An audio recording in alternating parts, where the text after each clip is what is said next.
Graft was rampant. Corruption was rampant.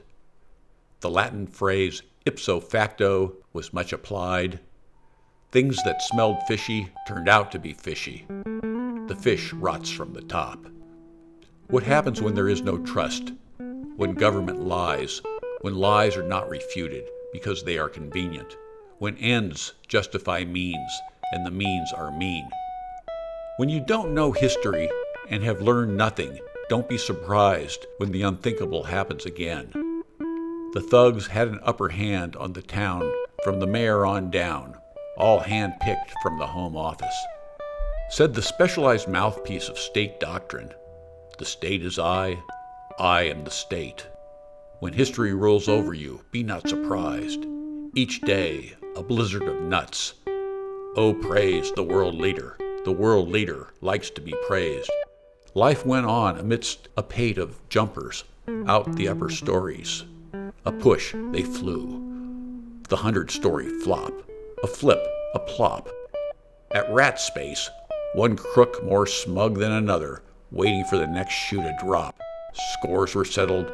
The big crooks lazily snapped out swiveling tongues to zap and swallow little crooks, like frogs eating bugs. Art reflecting life reflecting art. A new number from the Bunny and Bester Review. A bug, two thugs. A frog jumps in.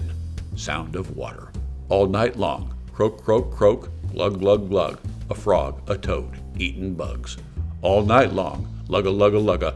Glug, glug, glug. A frog, a toad, and two thugs. Bunny and Bester knew the biggest frogs and biggest toads in the puddle. These frogs and toads produce their shows. In Love Token Alley, mobsters are called gangrenous. That gangland language they call ganglish.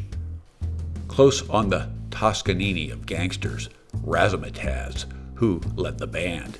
He used a tiny hammer. Took a tooth out at a time, like the tink. Like Lionel Hampton on Vibes. Tink, tink, tink. Many admired the light touch. With him, Cozy Cole and the Croon Prince. Stomp it, get hot, go to town. The lug with the hair plugs thought he had all the aces, all the mustard. Bang, the bad news. Aces dropped dead. His last thought. Those fluffy balls of fuzz under the bed. Why do they call them kittens? Not even Mr. Boots had an answer for that. On the bandstand, Mr. Boots heard, "Bounce it, give it the bounce."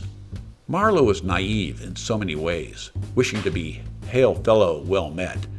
Hard to comprehend a future where gangsters hired by state apparatchiks systematically dispatch maestros like Bunny, Bester, and Arch Smitten, and quietly serve them up in a meat pie. At the old club, there were mumbles and mutterings, sputters, grumbles, snorts, hoots, but strictly no spitting. That was the line. Even paradise had its dark side.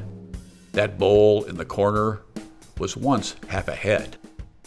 They might cut off an enemy's arm and eat the arm in front of the fellow. A ghoulish humor. The women would mock the corpse in a humiliating sexual way. To some of the defeated in battle with a code of nobility, it was an honor to be eaten. They approached the cannibal king. "You may eat me." People were polite then. A club gesture, the four-finger claw, to imitate the wooden fork used to take the brains out of the cranial cavity. There was the war club encrusted with teeth. Marlowe liked the patois. Live with weasels, you best speak the wheeze. See men rolling a rug, think murder. You couldn't find an honest judge. Every political crook, a handy excuse. We all think we're the hero, but we might only be cruel and sentimental and getting the wrong dope. Subpar, door ajar. They say even the Ritz is on the fritz. We always kill the other. Why wouldn't we? If the other is you and I am me, you see. At Rat Space, the sheets were not known for their cleanliness in the upstairs rooms. Lice, flies, and bedbugs, an oft-heard complaint. No small fry crook wanted to be holed up there on a mattress. Rat Space Raid. It was a trick. Mr. and Mrs. John Q. Rat crept out back to waiting cats brought in for the occasion from the other side of the island, where they had been previously and unceremoniously dumped. The street was slick with rat guts. Many caught in a trap of their own devices, chew off a leg. No way to spend an afternoon. John Q. Rat in glue trap. How he dances on his free leg, working up courage to bite off the other. Meanwhile, and paying no attention to the ensuing calamity, his fellow rats hoard what's dropped on the floor, happy for the loose coffee beans. The brunt of the slaughter was reserved for mid-level lieutenants who never thought they mattered enough back in the homeland to be tracked down, but the brutally cold winter on the continent made apparatchiks vengeful. Scores had to be settled, accounts brought to date. The age of gold, the smell of brown. Mackie Messer back in town. Shark bites, beach is closed. Read all about it, another mobster in Lobster Bay. Reef sharks feast.